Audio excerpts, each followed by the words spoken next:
Bapak Ibu yang kekasih di dalam Tuhan Yesus Kristus,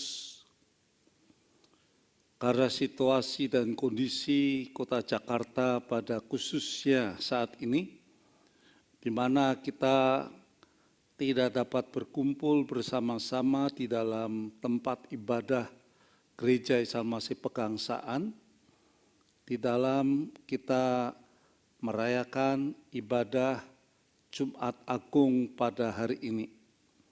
Tetapi saya yakin bahwa Bapak Ibu yang ada di rumah juga mempersiapkan hati untuk bersama-sama di dalam ibadah pada saat ini, dan sekaligus di mana kita akan makan dan minum perjamuan kudus bersama-sama. Baiklah, kita memulai ibadah pada hari ini. Pertolongan kita di dalam ibadah Jumat Agung datang daripada Tuhan yang menciptakan langit dan bumi serta isinya. Tuhan yang setia sampai selama-lamanya dan tidak pernah meninggalkan perbuatan tangannya. Turun atas saudara sekalian anugerah dan sejahtera daripada Tuhan kita Yesus Kristus. Hati kami penuh dengan sukacita ya Tuhan. Karena kami memiliki sahabat yang setia, sobat yang setia, yaitu Yesus Kristus namanya. Engkau adalah Tuhan yang rela datang ke dalam dunia. Engkau datang ke dalam dunia menjadi manusia yang hina, dina, dan bahkan Engkau rela menderita untuk kami orang-orang yang berdosa. Dan hari ini Tuhan, kami berkumpul bersama-sama dimanapun kita berada, kita menyatukan hati di dalam ibadah Jumat Agung. Biarlah roh Tuhan yang mempersatukan kami pada saat ini. Sehingga pada saat kami merayakan akan hari Jumat Agung,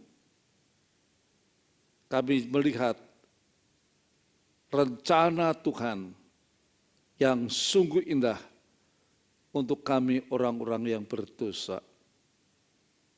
Terpujilah Engkau Tuhan. Dalam nama Tuhan Yesus kami berdoa. Amin.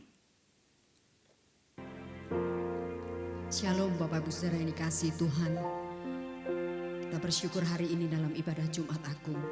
Kita akan sama-sama menikmati persekutuan. Sekalipun Bapak Ibu Saudara ada di rumah, tapi mari sama-sama kita akan menyembah Tuhan. Kita percaya Tuhan yang sudah turun ke dalam dunia, yang memberikan hidupnya untuk saudara dan saya. Karena cintanya yang begitu besar untuk saudara dan saya, yang merelakan dirinya. Bapak Ibu Saudara, firman Tuhan berkata dalam 1 Petrus 2 ayatnya yang ke-24 sampai 25. Ia sendiri telah memikul dosa kita di dalam tubuhnya di kayu salib, supaya kita yang telah mati terhadap dosa hidup untuk kebenaran. Oleh bilur-bilurnya kamu telah sembuh. Sebab dahulu kamu sesat seperti domba, tetapi sekarang kamu telah kembali kepada gembala dan pemelihara jiwamu. Amin. Terima kasih Tuhan. Kami bersyukur Tuhan. Katakan haleluya. Indah hati yang mulia,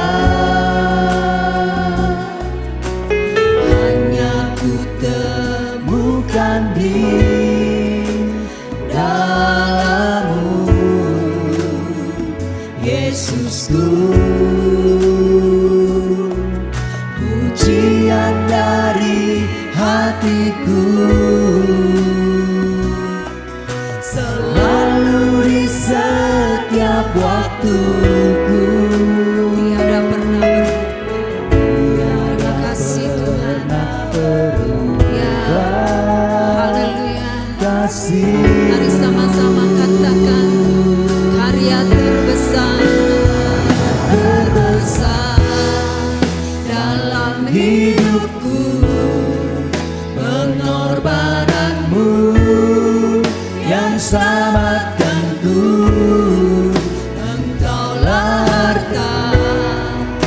yang tak ternilai, yang ku miliki dan ku hargai.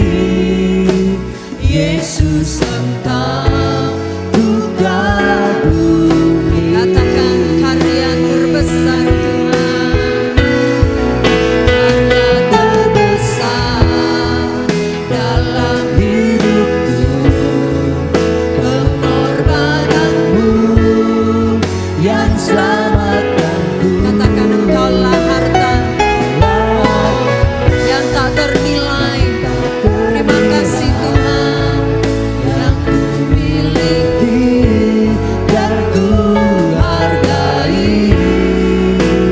Yesus Engkau ku kagumi. Sekali lagi Bapak Ibu, kita mau bilang karya terbesar, karya terbesar dalam hidupku, pengorbananmu yang selamatkanku. Engkaulah harta yang tak ternilai, yang ku miliki dan ku hargai. Yesus Engkau ku kagumi. Yesus Engkau kami kagumi Tuhan. Ku kagumi Yesus Engkau. Sekali lagi katakan Yesus Engkau kami kagumi. Yesus Engkau ku kagumi.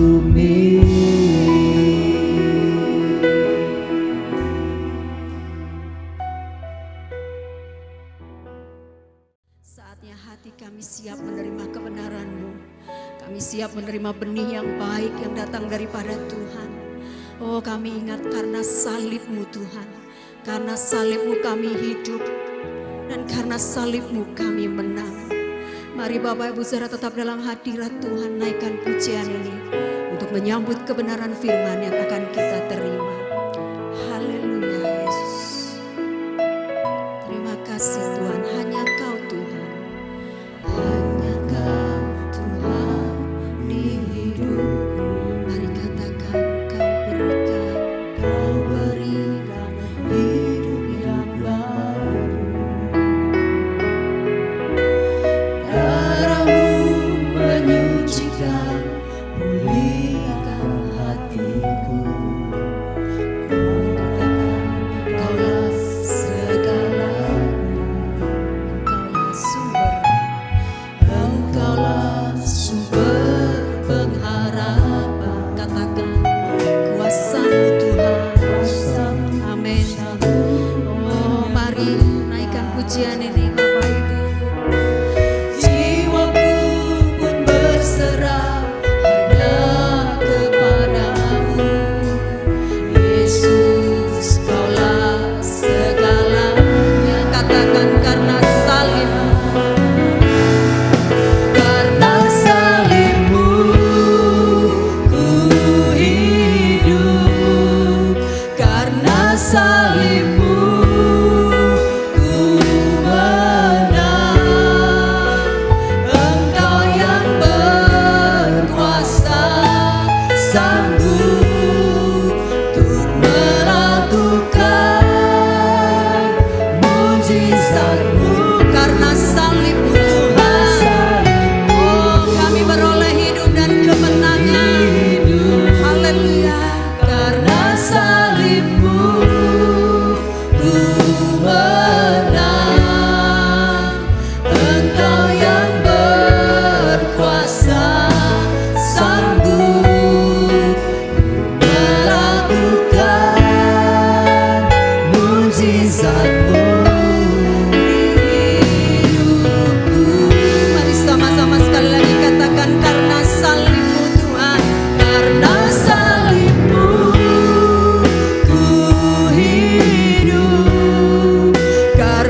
salib-Mu ku menang.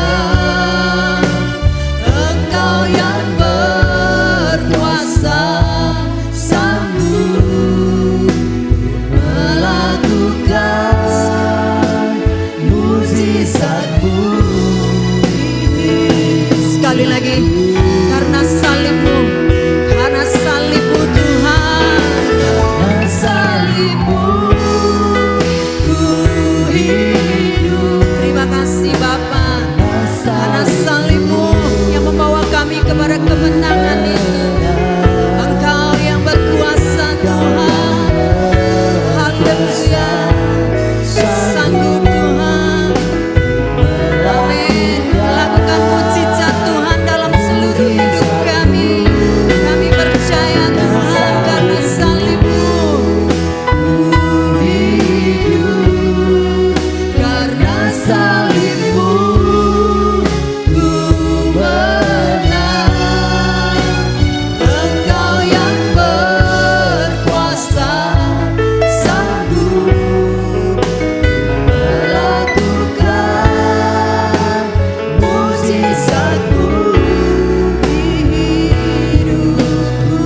Engkau yang berkuasa Tuhan, Engkau yang berkuasa. Sekali lagi mari katakan, Engkau yang berkuasa.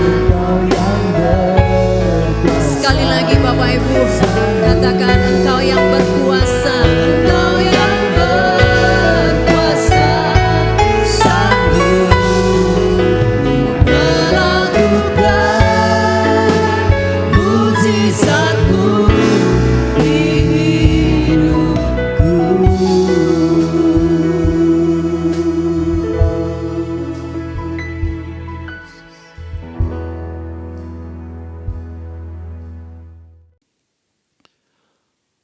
Bapak, Ibu, Saudara yang kasih dalam Tuhan Yesus Kristus, firman Tuhan terambil di dalam Galatia pasal 6 ayat yang ke-14. Galatia pasal 6 ayat yang ke-14 yang berbunyi demikian. Tetapi aku sekali-kali tidak mau bermegah selain dalam salib Tuhan kita Yesus Kristus. Sebab olehnya dunia telah disalibkan, bagiku dan aku bagi dunia. Saya ulangi sekali lagi, tetapi aku sekali-kali tidak mau bermegah selain dalam salib Tuhan kita Yesus Kristus. Sebab olehnya dunia telah disalibkan, bagiku dan aku bagi dunia.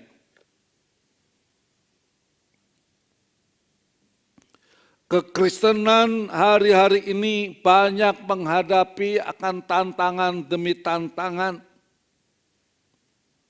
Sehingga setiap kita merasa salib yang kita pikul semakin hari semakin bertambah berat. Kita harus ingat bahwa di balik salib yang kita pikul ada kemenangan yang akan Tuhan berikan buat saudara dan saya. Jangan takut dengan apa yang terjadi pada hari-hari ini. Banyak orang menganggap salib merupakan suatu lambang kebodohan dan kutuk. Sehingga banyak orang yang menghujat dan menghina salib Kristus. Bagi orang yang belum mengenal akan Kristus, salib merupakan hal yang hina dan bodoh di hadapan mereka.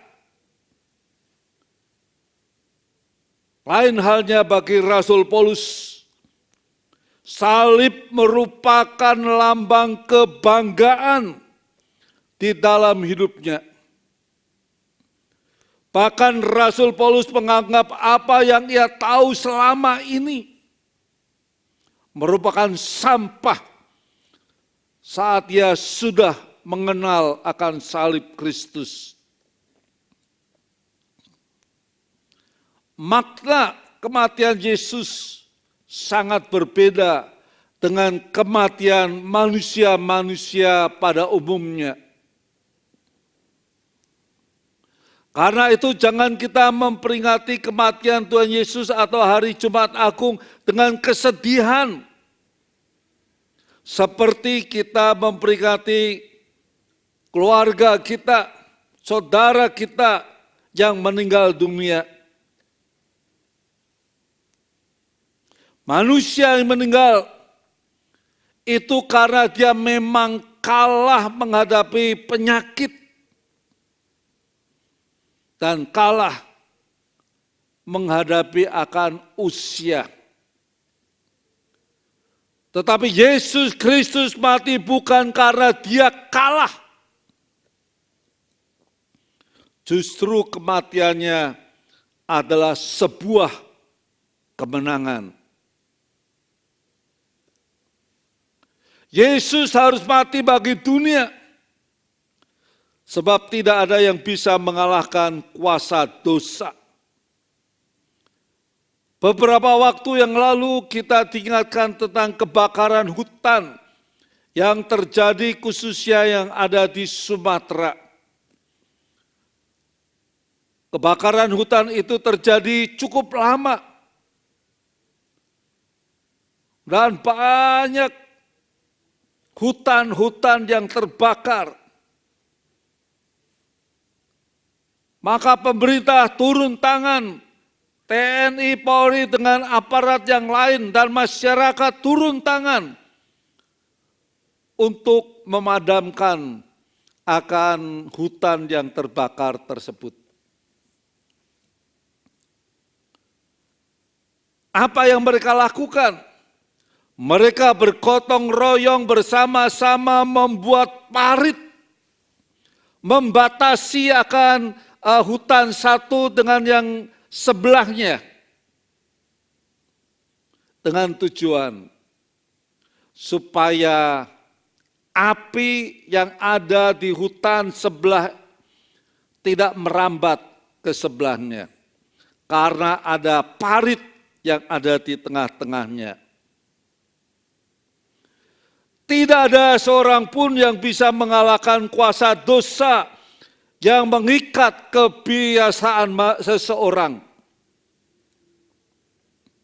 Justru sebaliknya manusia hanya bisa melakukan perbuatan baik, menyucikan diri, beramal, dan berpikir hal-hal yang baik. Tetapi sebenarnya tidak bisa mengalahkan kuasa dosa itu sendiri. Perlu kita pahami terlebih dahulu apa itu dosa. Dosa itu adalah semua kejahatan manusia. Seperti yang dikatakan dalam surat Yohanes. Dan juga dikatakan dosa adalah pelanggaran hukum Tuhan. Atau dalam Yakobus dikatakan, jika seseorang tahu berbuat baik, tetapi tidak melakukan, maka itu juga adalah dosa.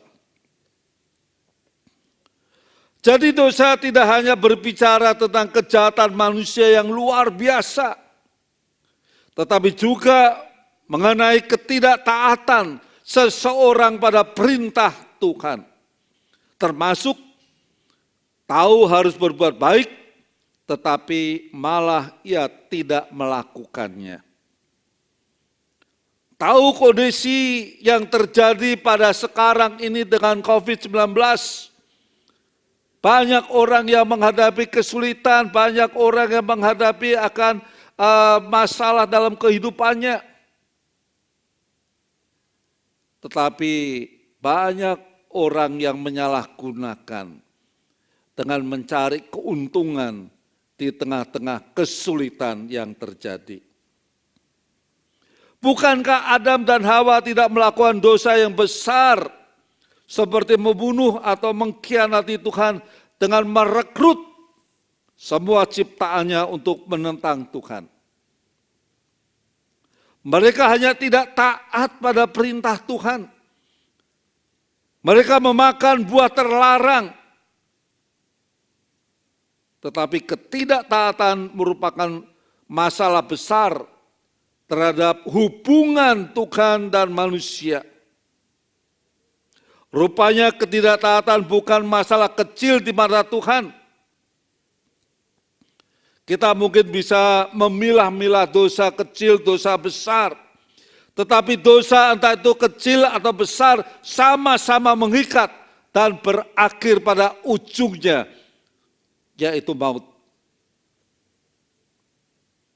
Ketidaktaatan manusia membuat manusia harus berhenti menikmati kenyamanan dan fasilitas yang dia peroleh dari Tuhan di Taman Eden.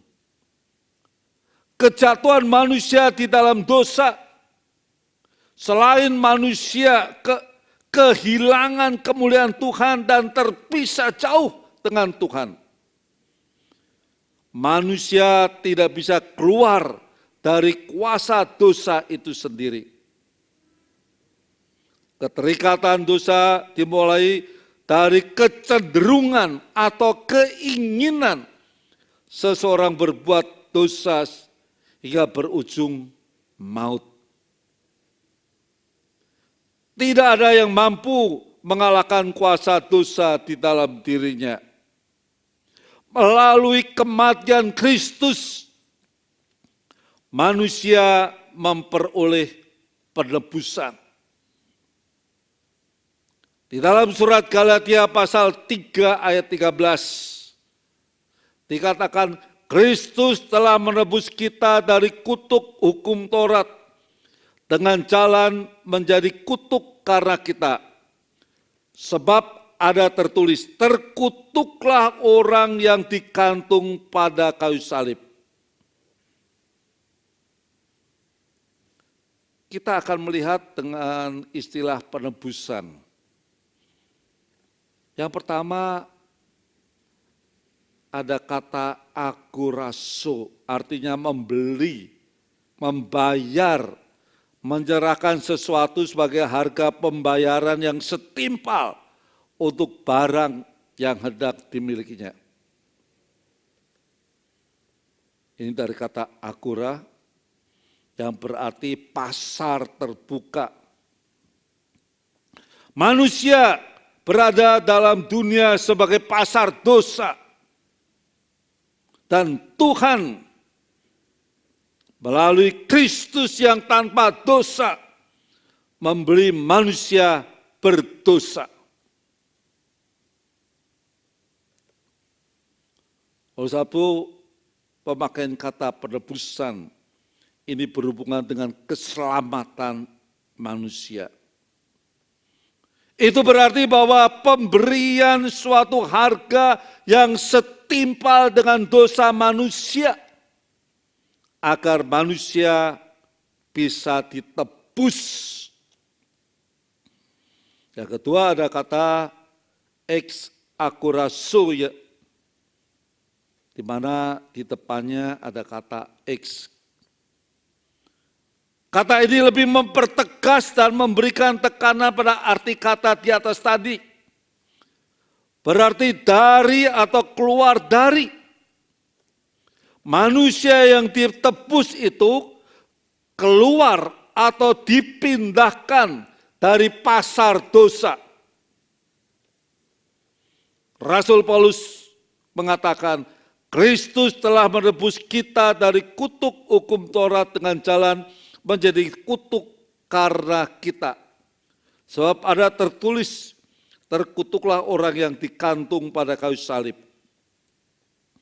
Kematian Kristus bukan saja untuk membayar dosa manusia, tetapi juga sekaligus memindahkan manusia yang percaya dari pasar dosa,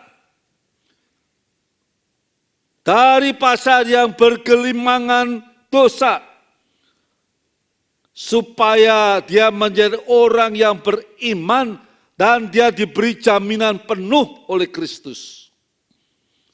Dan yang ketiga ada kata lutro yang artinya membebaskan atau melepaskan dari belenggu dosa.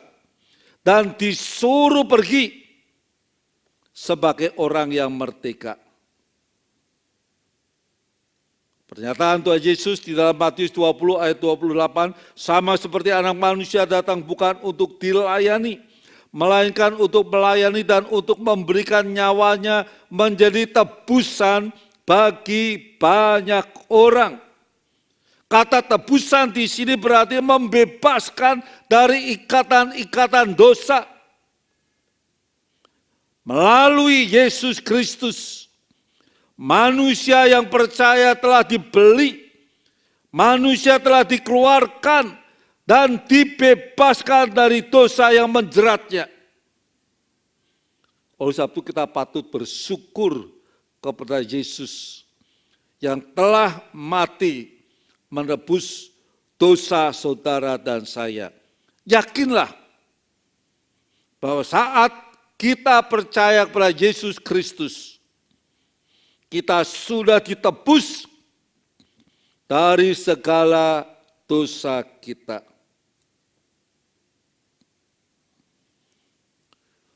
Bapak Ibu yang kekasih di dalam Tuhan Yesus, ada satu kisah yang terjadi pada saat Perang Dunia yang kedua.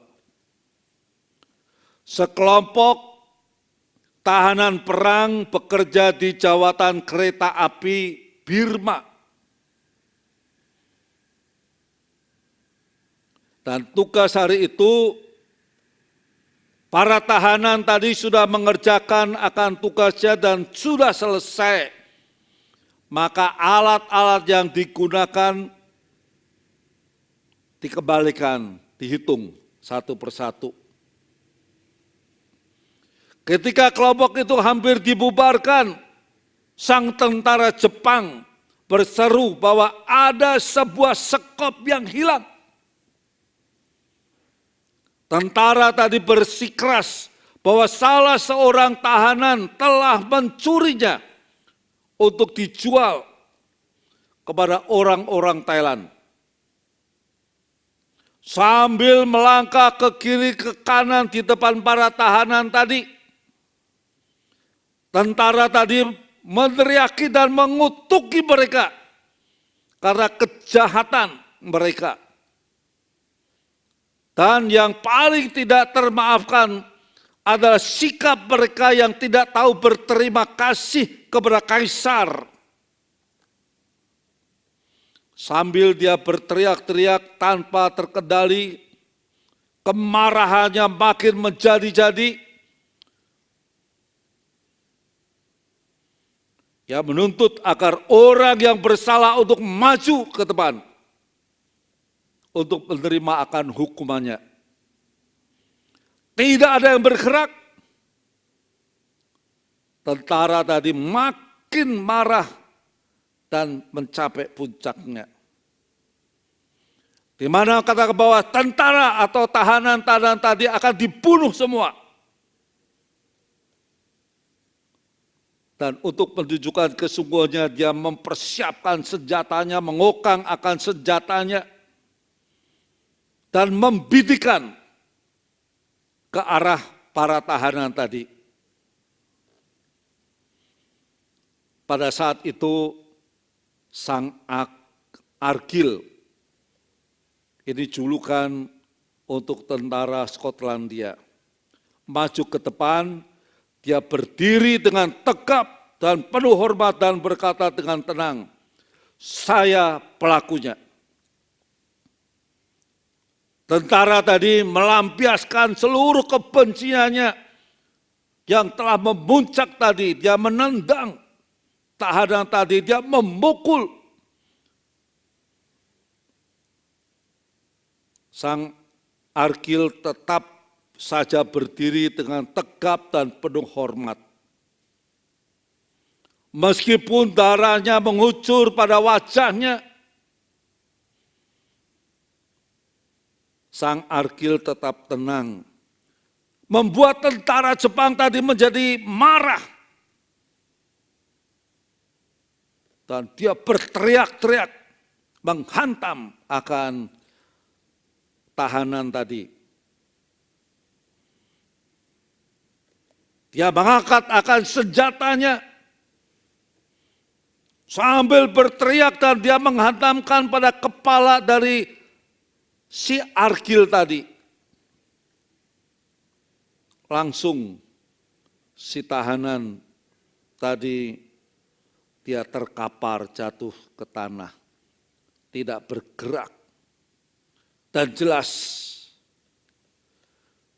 si tahanan tadi mati. Tapi tentara tadi terus memukulnya, tak henti-hentinya.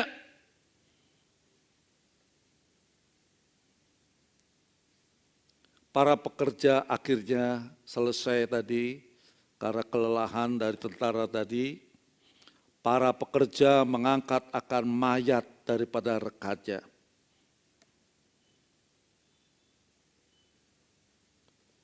Mereka menggantungkan akan peralatan mereka di bahu, dan melangkah dalam barisan untuk kembali ke camp. Ketika peralatan dihitung sekali lagi di tempat penjagaan, lengkap. Tidak ada satu sekop pun yang hilang. Tentara Jepang tadi telah salah menghitung. Sang prajurit muda yang maju ke depan, dia tidak mencuri skop itu. Dia memberikan nyawanya untuk teman-temannya. Ini menggambarkan suatu gambaran.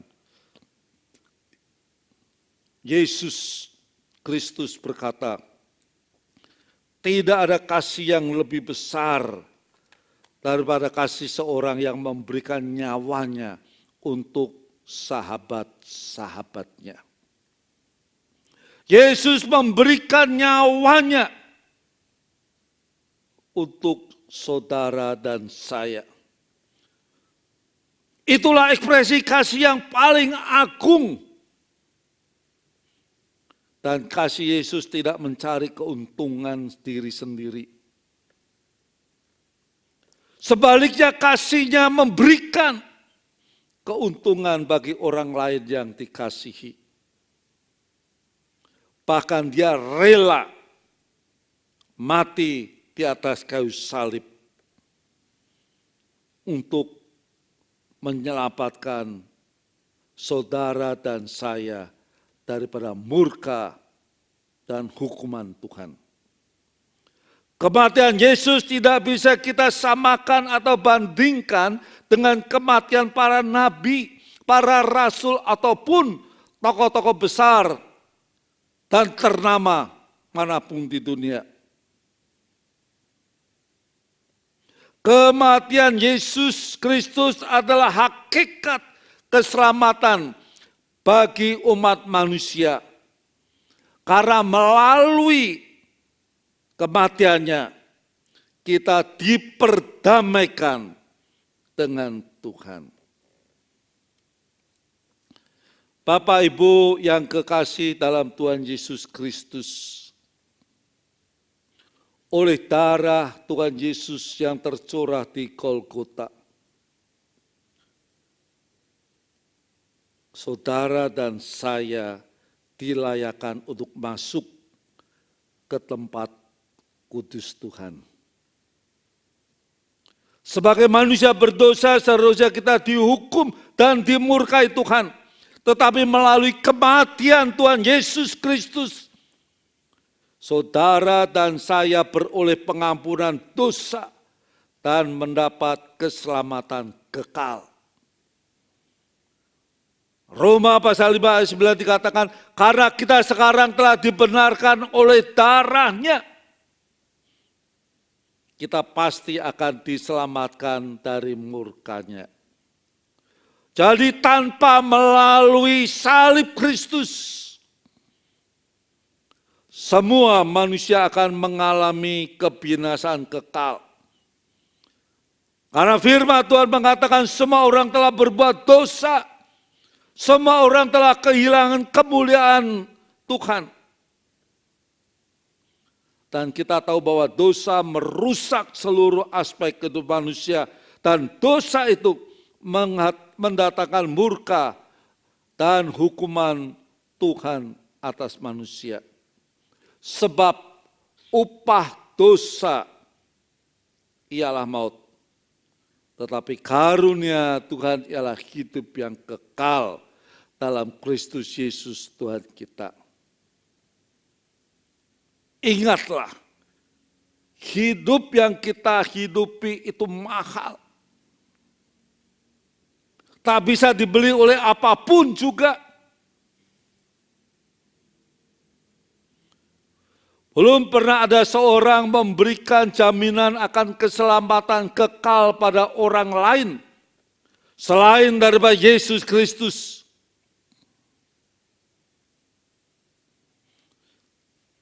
Yesus bukan hanya mengajarkan keselamatan, tetapi dia mengerjakan keselamatan itu sendiri di atas kayu salib. Di dalam Kristus, keselamatan itu bukan semoga, bukan mudah-mudahan, tetapi telah dan akan terus menjadi milik kita setiap orang yang percaya.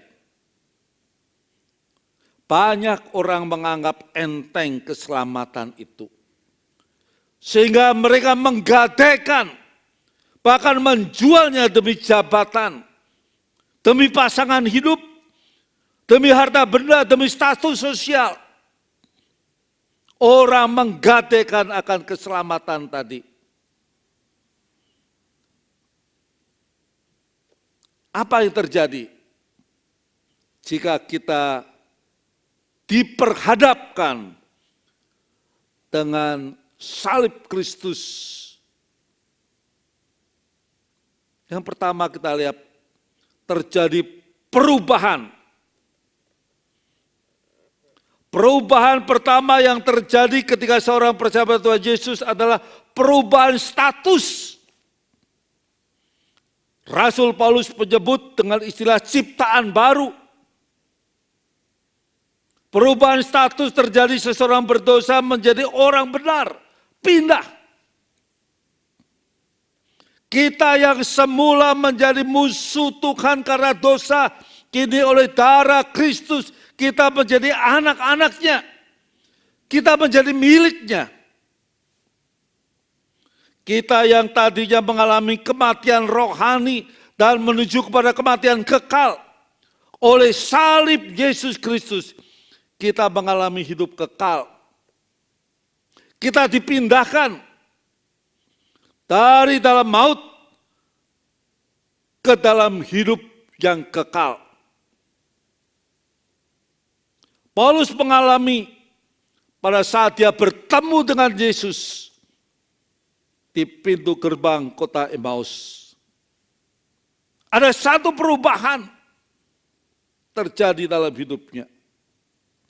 Perubahan yang kedua adalah perubahan pada perilaku. Alkitab katakan bahwa perubahan perilaku itu diawali oleh adanya perubahan pikiran yang Rasul Paulus sebut sebagai pembaruan budi. Perubahan itu menyebabkan adanya perubahan pada karakter, sikap dan perbuatan kita sebagai milik kepunyaannya. Perubahan perilaku terjadi secara bertahap sebagai suatu proses. Alkitab katakan dengan istilah pengudusan. Paulus tegaskan, karena kamu telah menanggalkan manusia lama serta kelakuannya, dan telah mengenakan manusia baru yang terus-menerus diperbarui untuk memperoleh pengetahuan yang benar menurut gambar kaliknya. Kalau pada saat ini kita diperhadapkan dengan salib Kristus, kita akan mengalami perubahan. hidup yang lama kita tinggalkan, kita hidup baru bersama Tuhan. Dan kita mengalami perubahan karakter kita. Kita memiliki karakter Kristus. Amin. Mari kita bersama-sama berdoa.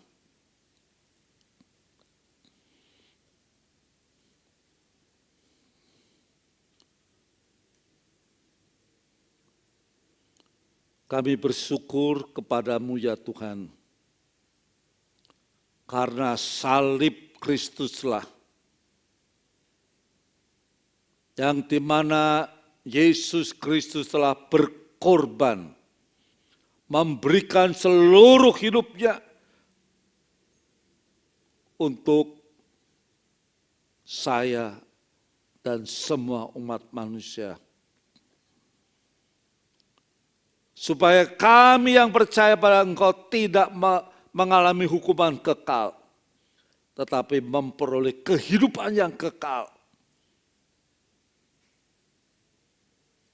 Kami mengucap syukur Tuhan, bahwa salib pula yang menjadi andalan di dalam hidup sekarang ini, sampai pada hidup yang akan datang. Siapkan kami Tuhan, kalau sebentar di mana kami akan makan dan minum perjamuan kudus.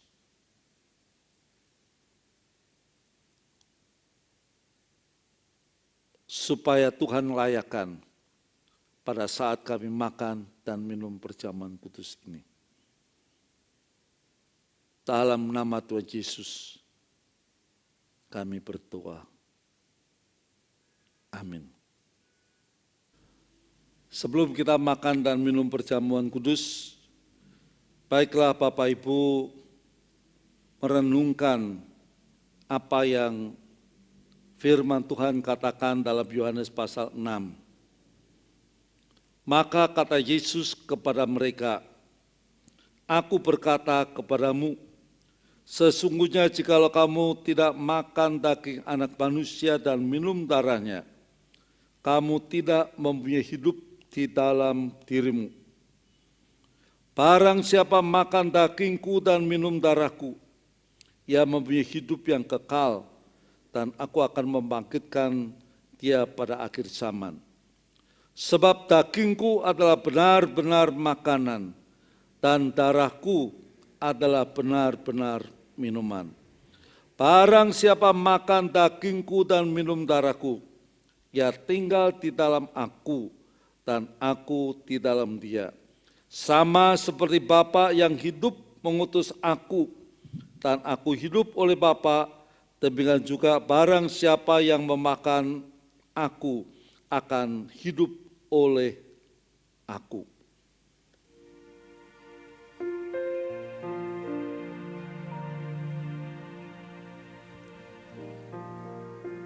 Bila zaman berlalu, dunia mendebu, ku tetap pegang salib itu.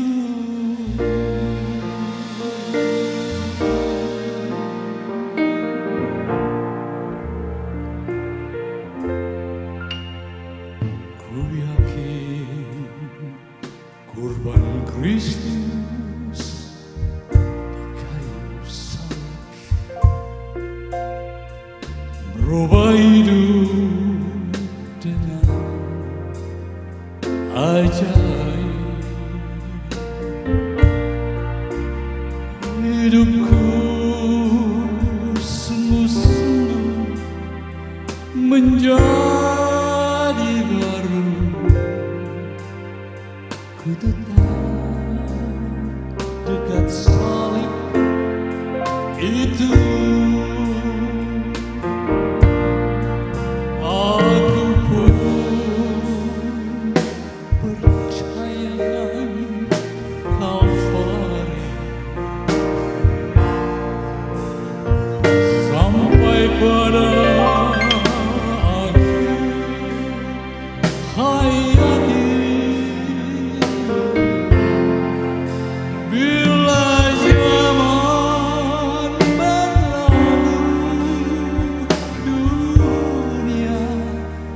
mendebuku tetap pegang salib itu.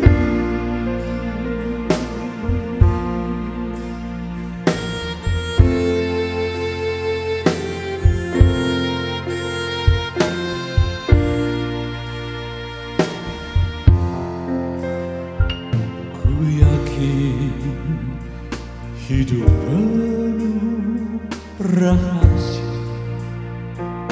ini sekali akan lalu pasti, tetapi kuasa iman memberi kemenangan menuju ke pangkuan Tuhan. Oh, aku pun percayakan Kalvari sampai pada akhir hayati. Bila zaman berlalu, dunia mendebu, ku pegang saat tetap salib itu. Ku tetap pegang salib itu. Ku pegang tetap salib itu.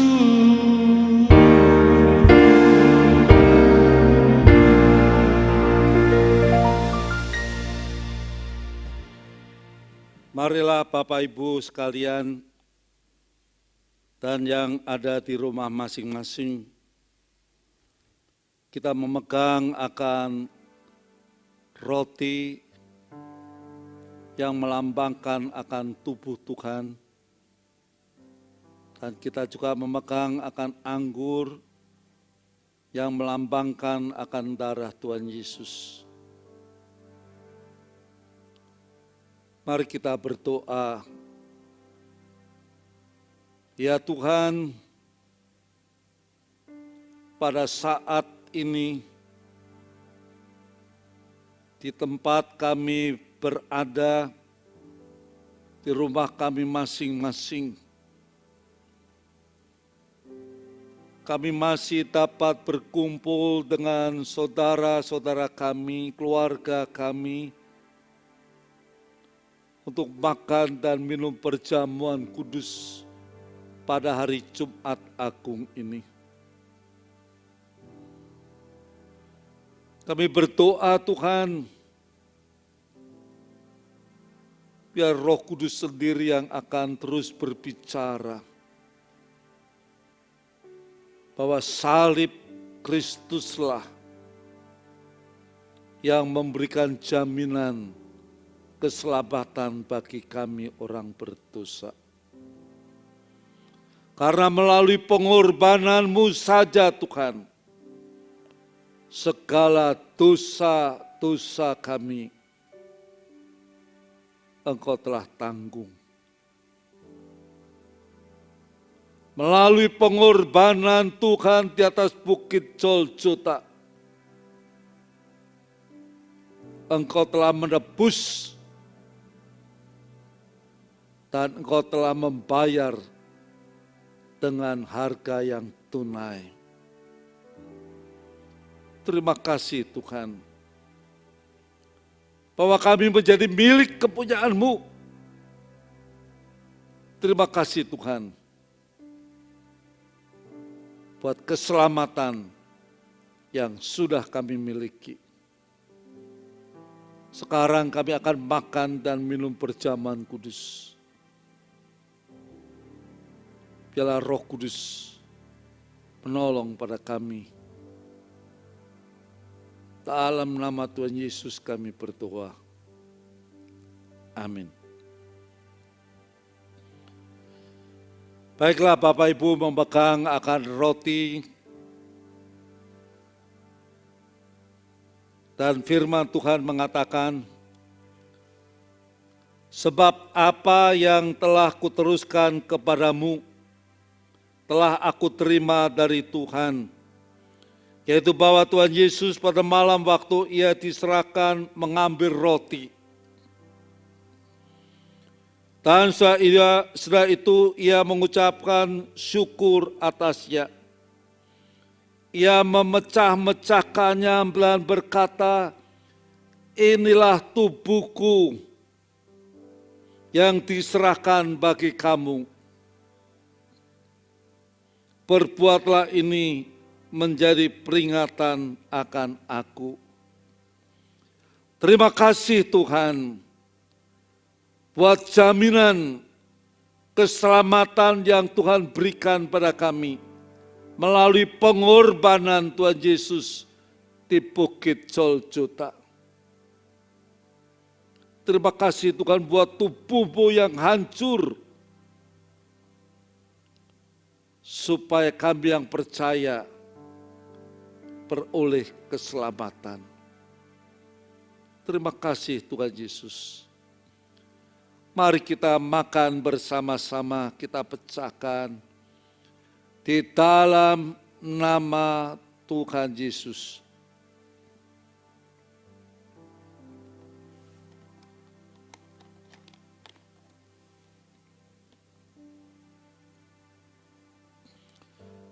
Kita pegang cawan yang berisi air anggur.